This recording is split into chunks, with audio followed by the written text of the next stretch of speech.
ఒకవైపు విజయవాడలో ముఖ్యమంత్రి చంద్రబాబు నాయుడు వరదల్లో పరిపాలన సాగిస్తుంటే విశాఖలో అధికార పార్టీకి చెందిన మహానుభావుల సహకారంతో విశాఖ సిటీ గోపాలపట్నం శివారు కొత్తపాలెం నుంచి నరవ వెళ్లే రోడ్డు పక్కన మేహాద్రి రిజర్వాయరు నీరు పారే 10 అడుగుల గడ్డల్ని ఆక్రమించి ఊళ్లకు ఊళ్లు ముంచేస్తున్నారు. ఇంతవరకు జనంలో నలుగుతున్న ఆందోళనపై సాక్షాత్తు కూటమిలో ఉన్న పెందుర్తి ఎమ్మెల్యే పంచకర్ల రమేష్ బాబు ఇలా వ్యాఖ్యలు చేశారు. ఒకరిద్దరు వ్యక్తుల స్వార్థానికి అధికార యంత్రాంగంపై ఒత్తిళ్లతో వ్యవస్థలో ప్రజలు ఇబ్బంది పడకూడదని ఆయన స్పష్టం చేశారు.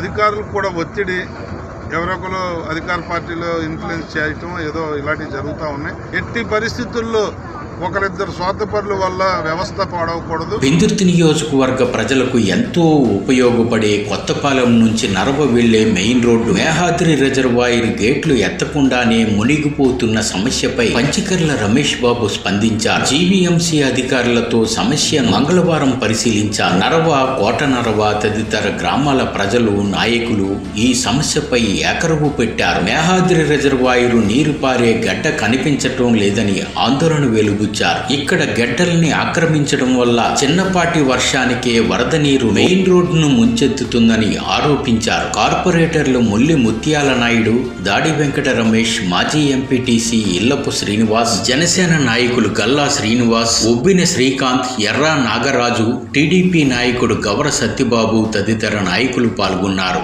మొన్న కురిసిన భారీ వర్షాలకి చాలా ప్రాంతాలు రోడ్ల మీద కానీ ఇళ్లలో కానీ మరి ముఖ్యంగా ఈ ప్రాంతంలో నీరు చేరటం,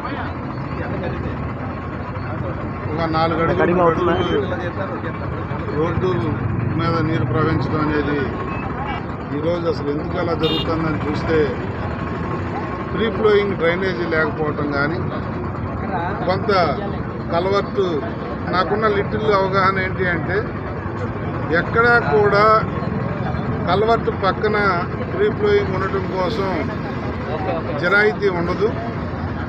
జరాయితీ ఆ పక్కన ఈ పక్కన ఉండొచ్చు కానీ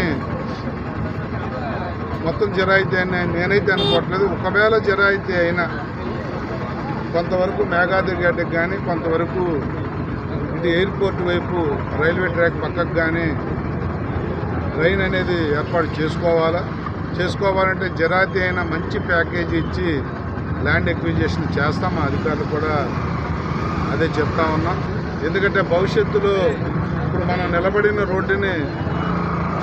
రోడ్డు పక్కన ఇల్లు హైట్లో కట్టుకోవటం వల్ల ఇది మరీ లో లేయింగ్ ఏరియా అయిపోయింది రోడ్డు.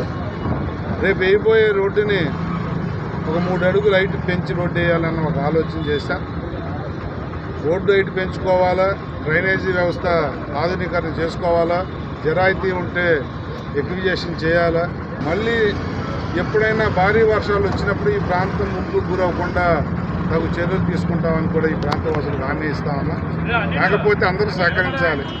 ఇల్లు కట్టుకుని రోడ్డు వరకు ర్యాంప్ వేసుకోవటం, రోడ్డును ఆక్రమించటం, ఫ్రీ ఫ్లోయింగ్ వెళ్ళే వాటర్ని మూసేసి ఆక్రమించుకోవటం అనేవి తగ్గాల. ప్రజలకు కూడా చైతన్యం కావాలి. నా పక్కవాడు చేశాడు, లేకపోతే నాకు కావలసిన వాడు చేశాడు, నా పార్టీ వాడు చేశాడు అనే ఇలాంటి ఆలోచన మాని ప్రభుత్వానికి ప్రజలు కూడా సహకరిస్తే అధికారులు కూడా వారి పని వాళ్ళు చేసుకెళ్తారు.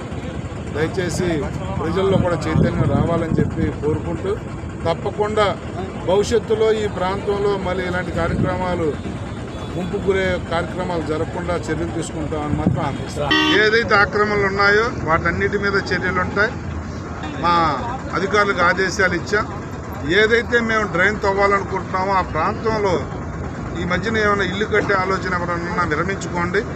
ఎందుకంటే ఇల్లు కట్టిన తర్వాత కూలగొట్టలేం కాబట్టి ఆ డ్రైనేజీ అష్టవంకర్లు తిరగకుండా స్ట్రైట్గా రావాలి అంటే ప్రజలు కూడా మాకు సహకరించమని చెప్పి కోరుతాం. కొంత అధికారులకు కూడా ఒత్తిడి ఎవరొకరు అధికార పార్టీలో ఇన్ఫ్లుయెన్స్ చేయటం ఏదో ఇలాంటివి జరుగుతూ ఉన్నాయి. ఎట్టి పరిస్థితుల్లో ఒకరిద్దరు స్వార్థపరుల వల్ల వ్యవస్థ పాడవకూడదు, ప్రజలందరూ సఫర్ అవ్వకూడదు అనేదే మేము అదే మూటగా ముందుకు పోతా ఉన్నాం. ఒక వారం రోజుల్లో రివ్యూ పెట్టుకున్న పక్కా ప్లాన్తో ఆధునీకరణ చేసే కార్యక్రమం చేపట్టాం.